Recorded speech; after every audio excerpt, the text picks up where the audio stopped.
Oh, hi everyone. I've got Neil Neil, the CEO of DenGro here with me. We wanted to just talk about some of the latest developments with DenGro, but also some of the areas where people are maybe struggling to get the most out of it, or tips for improving usage. And that could be about using the platform, but also about the team and what responsibilities the team have and what types of people you have in the team. So, hi Neil. Sounds good. Hi, Luke. Thanks for having me. That's all right. How are things going at DenGro? Very good. Yeah.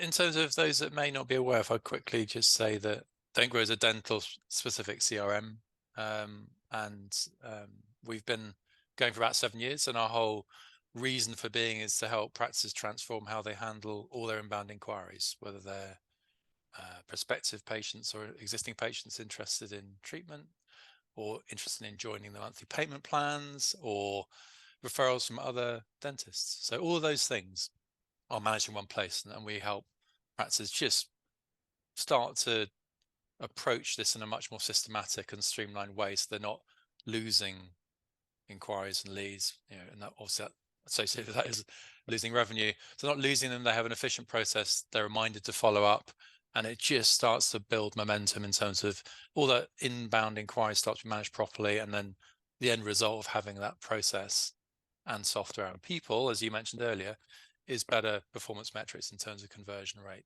and so on. So that's briefly what it does. We can go into much more detail, but just to start with that.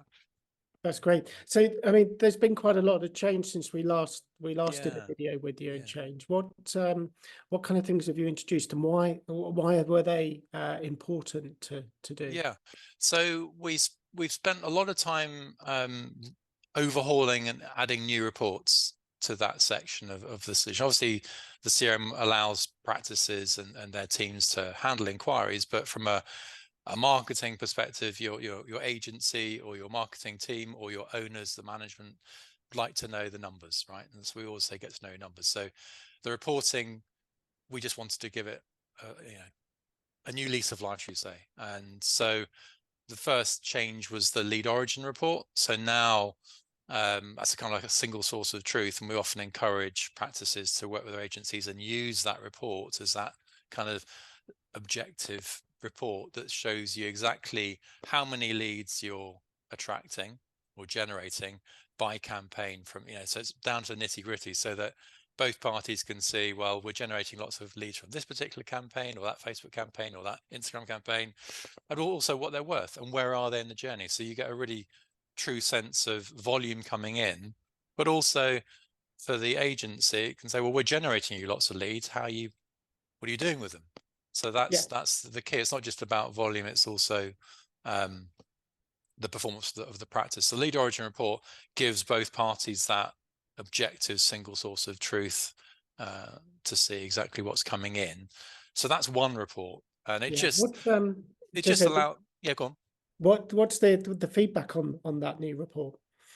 It's been really positive, because I think we've always said, if you're investing in marketing, you want to know what's the ROI on that. So you can immediately get a sense, well, if I'm spending £5,000 a month on marketing, I can now immediately see in this report how many leads are coming in that are still interested, that are engaged, that we are nurturing, or have actually already converted. So then you start to see, well, clearly this is working. But we wanted to go a step further than that by producing a much more granular level, if you wanted that, which is to say by campaign, by ad name.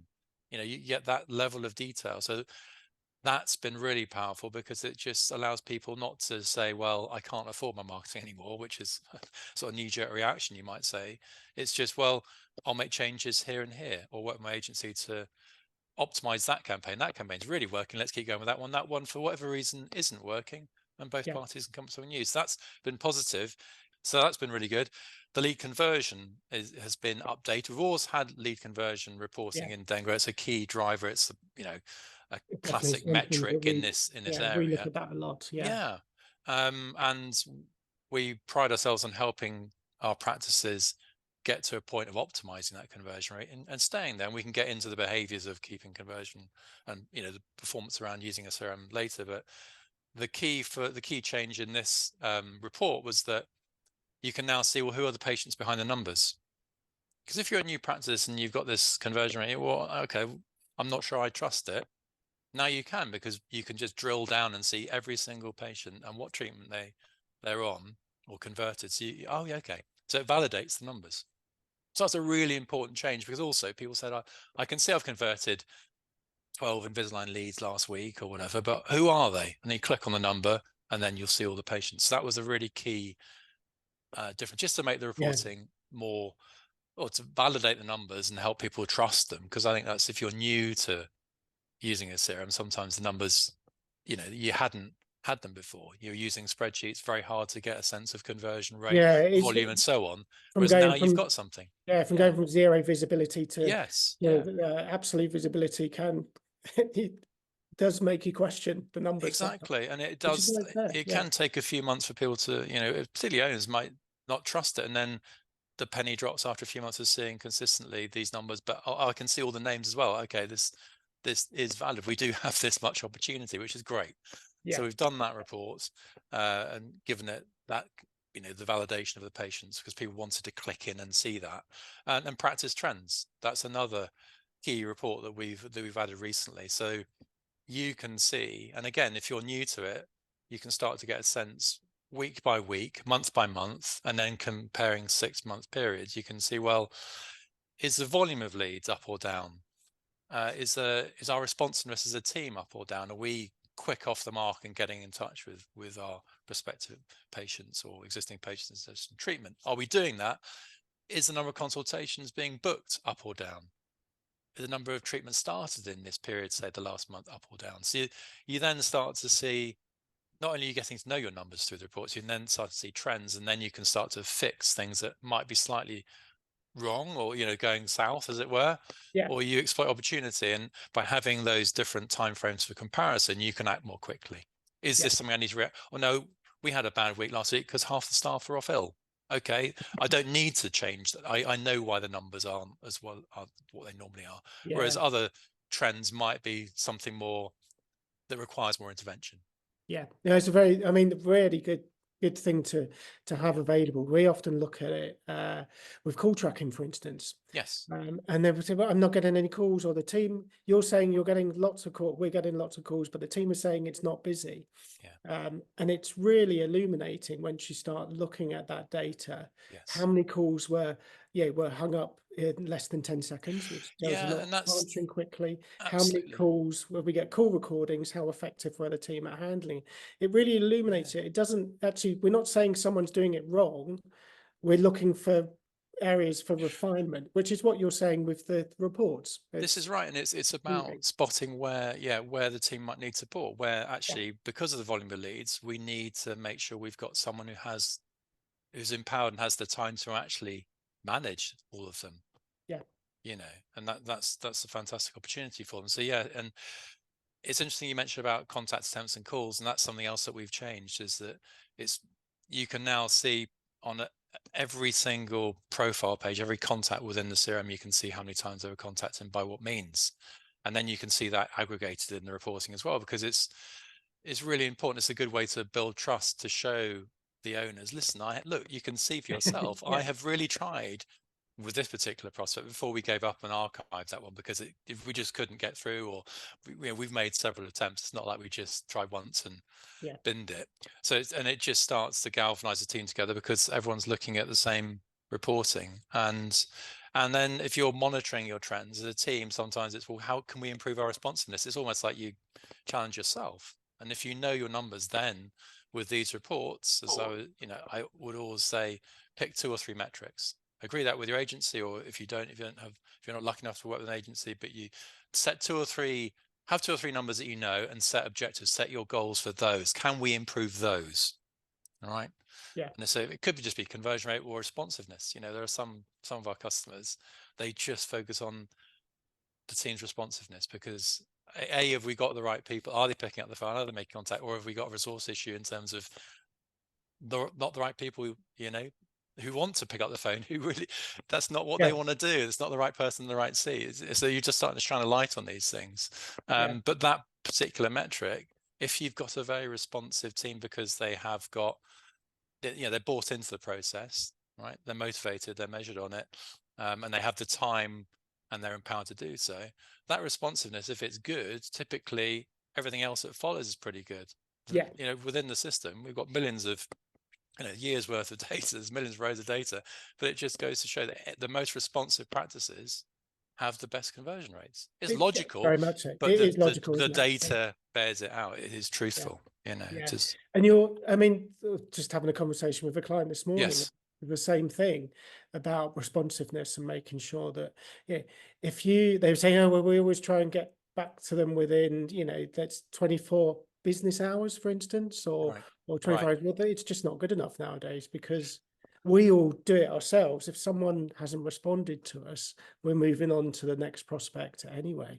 And if you're able to respond within business hours in a very kind of quick fashion, yes, your patient isn't necessarily expecting it either. So you are exceeding their expectations, building trust immediately on your speed of response, which sets a good tone and expectations for when they visit the practice. It makes such a difference. it really And does. You're creating the experience from the word go, aren't you? So yeah, you're showing responsiveness, but that's that you're setting a really good initial impression. yeah, I've sent my inquiry, I've filled out your Facebook lead ad, or I've gone to the landing pages, which I recommend. And on the practice, there's a landing page for this campaign. I filled out my form, and then half an hour later, someone's phoning me. I yeah, appreciate we're not going to take any evenings and weekends here, but just that responsiveness is critical, because it's easy enough for someone to say, well, I sent my inquiry yesterday. I've had no acknowledgement, yeah, and no one's actually phoned me. Why wouldn't you, as a practice, have a CRM system that has a marketing automation in place, so that yeah, immediately someone fills out a form, there's an SMS and email to say, thank you very much for your inquiry. Someone from the team will be in touch, and hey presto, they are.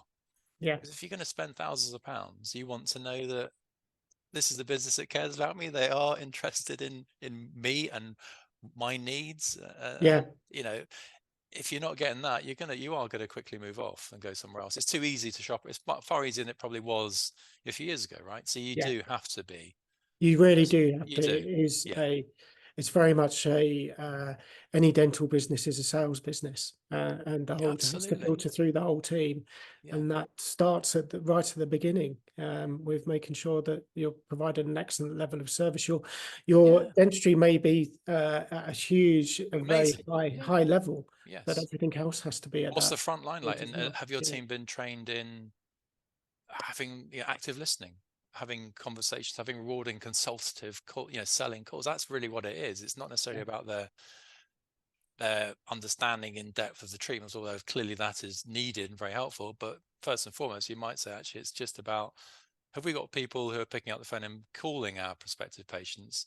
Are they the sorts of people that actually enjoy that type of work, yeah, and yeah, enjoy building rapport with people, and yeah. are resilient and are persistent, but also know when to quit and say, okay, well, I'm not going to annoy. That's the balance between, perseverance, persistence, and then annoying. It's like, Yeah, well, okay, we've tried enough to contact this person. So yeah. it's those, and I don't know if credit where credit's due, if practices are able and, have done a lot of that sort of telephone sales training. It's probably something that is Probably not. building, but Yeah, probably not enough. And no. also wanting to recruit with some areas that we look at is, if you're recruiting, is looking outside beyond dentistry. Yes, yeah. Why it's lovely to have someone with dental experience, but they can also come They can uh, learn that. with a mindset as well. Mm. But you can learn that it's not great to have someone with sales experience or Yeah. hospitality experience, Yes. because they know the levels that they need to reach to engage and also deliver a good service. So it's very interesting to kind of look beyond what is immediately in front of you there. The other area is, Yeah. you mentioned earlier when you were talking, is, has someone got the time to do it? So have you created an environment where they've Yeah. got the time to do their job effectively? Have Yeah. you given them the environment where they can do that? So we were with a client, a long-standing client, actually, we were talking about telling them that they needed a business hub. And they've got their two TCOs that sit in that business hub with the practice manager or the business manager for Brilliant. that. And they said it's changed their world significantly, just Yeah. because they can be really focused on it. They can talk about targets, calls come in for new patients, go to them. outbound calls for people on their DenGro list are taken from there, and it's all taken away from reception. Their effectiveness has really increased, which is great.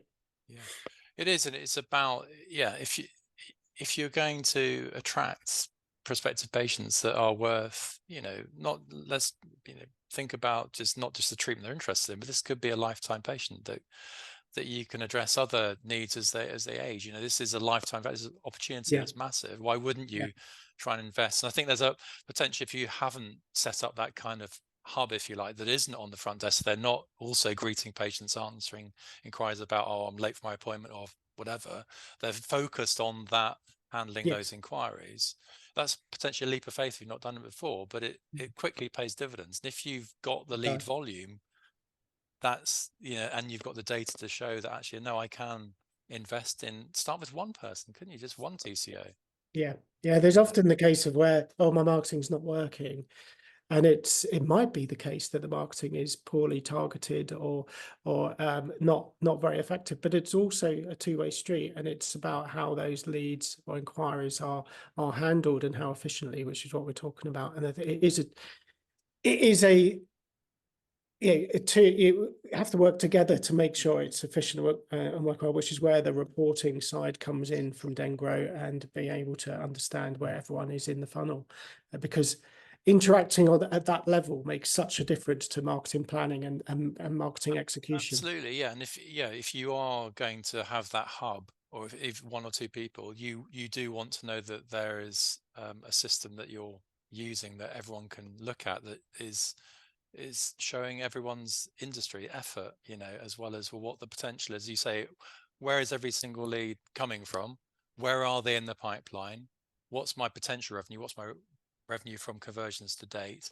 Who has booked them in?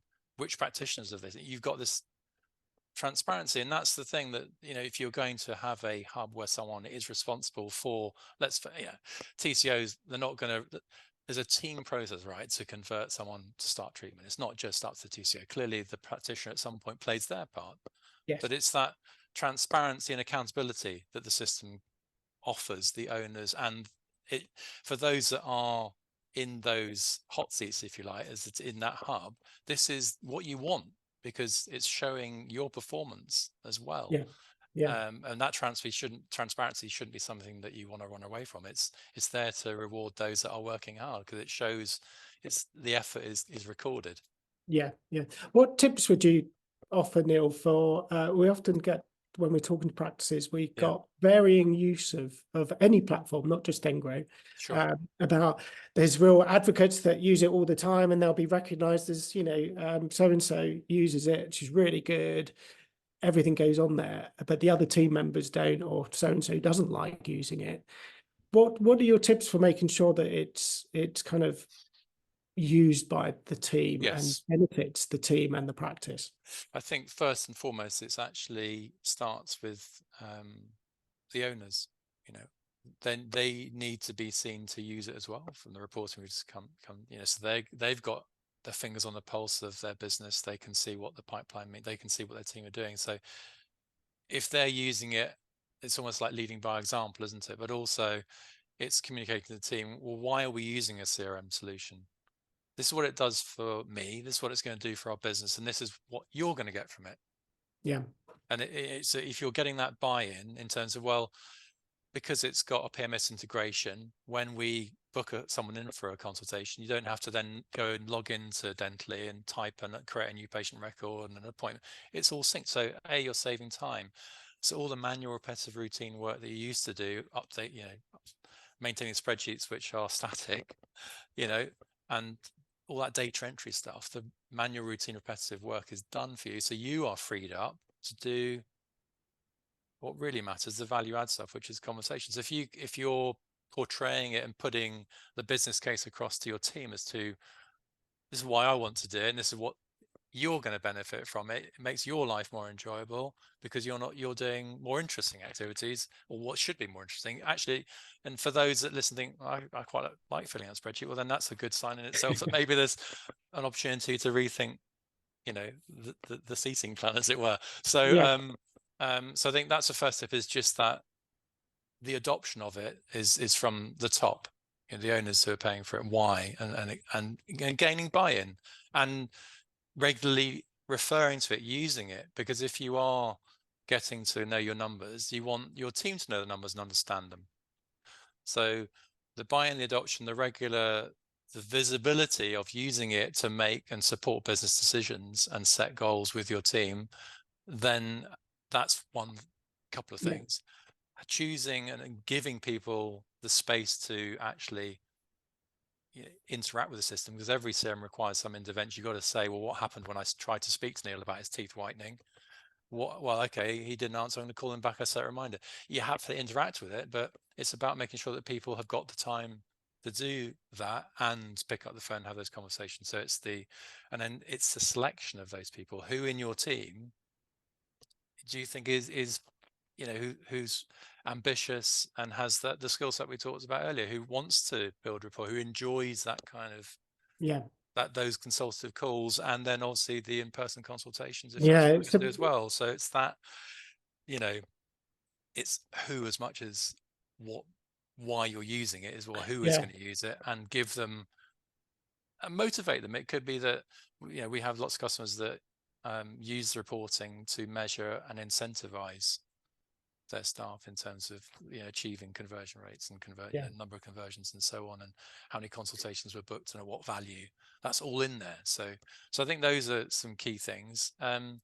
Really good tips. I think it's quite a shift for some practices get it and they are very sales orientated, but others, like we are dentists, we are health professionals, we're not salespeople. Well, we beg to differ on that point. I think if you want to grow, you have to become a sales organization, and giving people the responsibility, letting them know what your goals are, your objectives are, and how they can do their job is really important. And it has to be sales orientated to get those inquiries in. It's never been more competitive. There's lots of high value treatments or people looking for high value treatments out there, and they're shopping around. And that's where the data helps. The service levels and the sales culture will get you, often first across the line. And that's the other thing we changed. You mentioned about the reporting, was that we now measure their performance as well. So from consultation attended to treatment started, what's that conversion rate? So it's that team-based approach, not just putting it on the TCO. No, that's I think that's one of the features I really like. I often pick up on. If very good at booking consultations, but what happens after that? The failure to attend a consultation is not a fault of the practice, but it's actually what can be improved to make sure that person attends that, and what steps can be put in place. There's at every point there's room for improvement that just makes the machine more efficient and the marketing efforts more efficient as well. So it works across the board on many things. So what's next on the kind of list of features and that you've got for DenGro? There's lots more to come this year, which is the roadmap is packed, I'm delighted to say, and we're now sharing our roadmap ideas with customers to vote on as well. That's a great idea, because we love our customers. They're the ones that use our product day in, day out, and what they think matters most. So clearly we've got to stay on top of trends and integrating with complementary software that our practices are going to be using or are using. But equally, what are the things that we can do that make the software even more intuitive, or less, that how can we make it even easier for you to complete your task? And that's some of the things we're going to be looking at in the next few months. We're now looking at a bit of AI as well. We've started down that track. On the list, and so there's more integrations. We're renewing our integrations. The chatbot, we've just added live chat to it, proactive messaging to it, and a WhatsApp integration to it as well. So we're going to see how that goes. And it's back to how can we improve and allow practices to communicate with their patients in more ways than they currently do within the software without leaving DenGro. So we're looking at that as well, like the comm side of things as well. So Yeah. there's lots. It's really exciting, and but it's just nice to know that the ideas that we have are then validated by the votes that the custom, that are that Yeah. they're saying, build this, and it's really nice. And then some things that you might put out, and then there's this radio silence. You think, okay, well, maybe not now. There's no one's really gunning for that. Okay, that's fine. That's why we put them out there. So we're not operating in a silo. We're operating with our partners, and talking to them about how we develop, as well as what do our customers want and what they're voting for. And it's definitely with the way that people are engaging with their leads. It's by multiple means of communication. Absolutely. We always say escalate to voice as fast as you can, but it's not always the way that people want to be contacted. So WhatsApp is a definite one to have in your armory. Give them the options. And email as well. But there's so many different options, and it's how you use them all, not just one, that gets the result. That's right. Different patients will want to be communicated in with different, and that's why we've got our new inbox, which allows you, so you don't have to leave DenGro to make that communication. You can send them a one-to-one email, a one-to-one SMS, or if they respond to the marketing automation that is sent on your behalf, if they respond to that comes into your inbox. So you're not losing anything. So we're going to be developing those channels a lot more keenly, because it just makes life easier for the practice. Don't have to, that switching cost of switching from one software solution to another. You're starting to reduce that, and again, it's just making life easier for our customers. Yeah, that's great. Well, that sounds like a perfect place to end. Okay, great. Good, Eddie. It's really, as always, really good to catch up with you, Neil. Likewise, thanks, Luke. We'll speak again soon as well. But thanks very much for your time.